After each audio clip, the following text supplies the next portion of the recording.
Hey, James here. I was recently in a car accident, and I want to talk about that. Firstly, physically, I'm okay. I'm doing fine. A little bit of soreness in my neck, hip, back, but I'm fine. I've been to the doctor.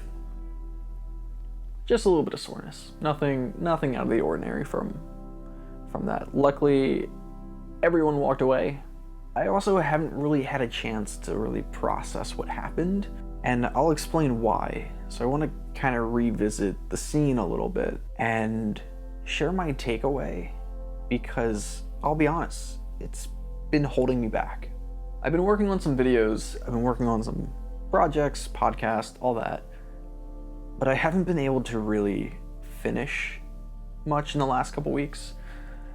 And that is really because of what happened. I was hoping that by making this video, I can kind of reflect, debrief, and in a way move on and get back to life and get back to not worrying as much. Firstly, let me just get it out of the way. Even though this video will be primarily pretty serious, I'll answer the question. Was I driving? No. No, of course not. Maybe another time, but not on the road. I'm legally blind, so I don't drive. Can't legally drive.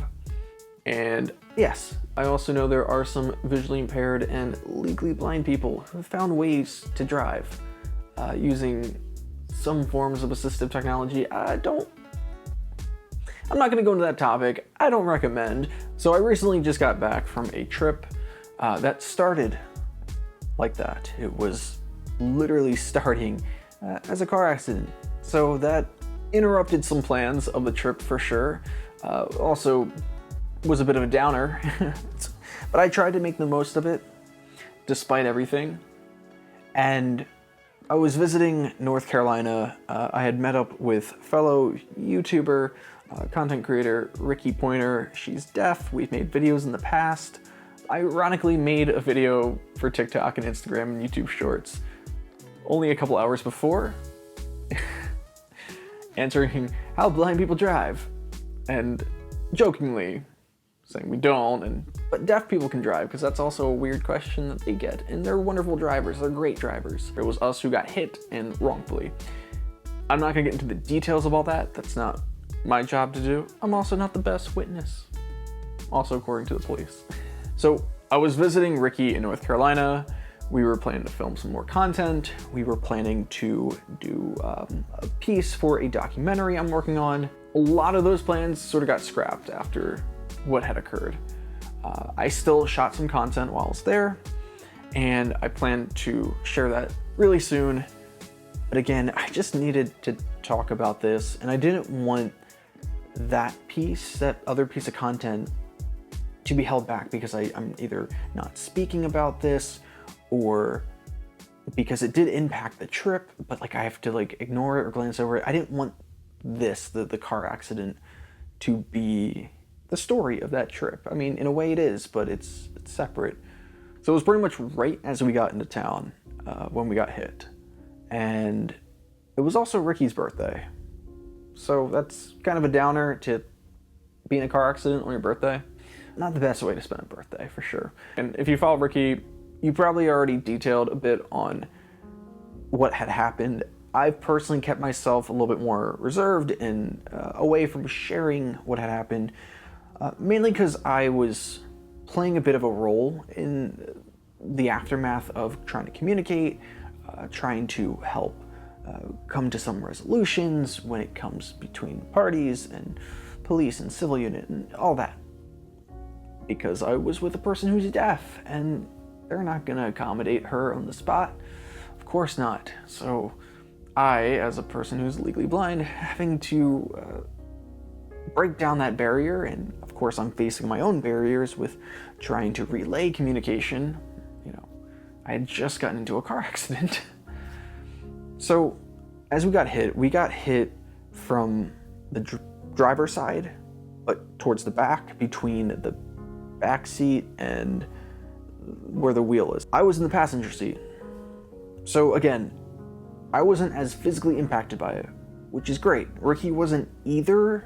We're definitely dealing with some soreness from it, and if anything, a mild concussion, which definitely had hit her first. I may have had one, but I don't think I had really realized or processed it immediately, and it didn't impact me until a few days later. Having to step up a bit and communicate with all parties in the scenario in the hot sun. As a person with albinism too, it wasn't fun to get that sunburn. I'm just glad we all were able to walk away from the accident. No one had been severely injured, but something did happen in the moment that there was the collision. What I had experienced has been kind of impacting me a little bit, and I don't really want to continue thinking about it, but I do. So I was on my phone listening to something as we were driving, and as the car hit us, it's hard to describe. I hadn't been in a car accident since I was like real little, and obviously not a severe one. I have no memory of like what a car accident is like in the moment. And I know people have been through that, and it's hard, it's tough, and I know people have gone through like worse accidents. But now I know how traumatic that can be from like the moment it happens. Because from the moment that you feel and you hear it, everything just went silent. Like as if like my hearing could only hear the collision. Like everything else just went mute. And my phone, my sunglasses, my hat had all flown towards the back of the car, into the back seat. It just went mute, and all I could hear is that collision, and I still hear it in my head right now. And then the sensation of just the force being pushed as we were skidding onto the sidewalk and the curb and being hit off the road. After sort of my initial yell of like, what is that, I couldn't hear Ricky. Don't know if Ricky was speechless or just didn't say anything or what. But Ricky in the driver's seat, I hadn't looked at how bad it was. In the moment, it's like I could only feel the momentum, I could only hear the crash, and know that like, I'm conscious, okay, took quite a whip to the side, but I'm conscious. But then I looked down at my shirt and my pants, and there's just this dark stain all down like on my shirt, and it was sort of like this brownish reddish stain, and I was just like, hold up. For like 10 seconds, and it feels like the longest 10 seconds of my life, I'm trying to figure out, what is this liquid? And it wasn't hot. It was kind of cold, cool. And I was like so afraid to turn to my left. I thought my friend was just like severely injured. It turned out to be coffee. It was sealed coffee. It wasn't sealed anymore, but iced coffee. That happened to be in the cup holder. That was a relief. It was scary. It was like a pretty horrifying, and it's such a relief that was what that was. It wasn't an easy time, and you're kind of in survival mode. So I ignored a lot of like the pain and any head symptoms I was maybe experiencing at the time. And yeah, we got through it. Car was towed. Got a rental for the rest of the trip. But we definitely had to take a rest day. We just had to take it easy. And that really cut into the schedule. And I found it a little hard being in a car after that for a while. I've been sort of tense, on edge. And I imagine most people who go through something like that are that way. Obviously, you need to be in a car. It sucks that like you have to just get back into a car immediately after something like that occurs. Like, if you have a traumatic experience flying, well, you may not, like, have to get back on a plane for some time, for a while. But a car, it's like, you kind of have to. So, yeah, it just really put a damper on the rest of that trip. Mentally, it's put a damper on me for the last few weeks. I've had a hard time emotionally processing what had happened between that experience, being a bit more on edge whenever I'm just having to be in a vehicle, and for like 10 seconds not knowing if like the blood of my friend is splattered onto me. That was I don't know. It's just, it hits you somewhere. Life is fragile.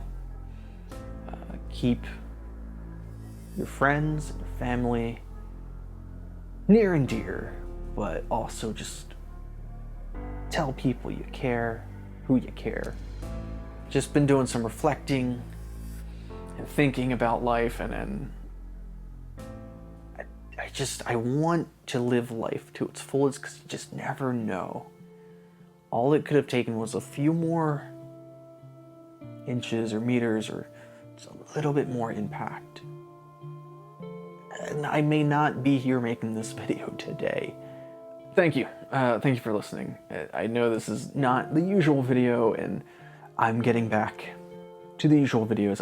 I really just needed to sit down, talk about this. Probably should get a therapist. Maybe. Might be helpful. But thank you for those who just willing to listen, and you know, I hope you never have to experience something like that. Maybe you have already, and I'm sorry. Sending good thoughts and vibes to everyone watching. Keep safe. I hope you could see different today. Thanks for just spending this time. I'll hear you next time. Let's get back to the regular content, podcast videos.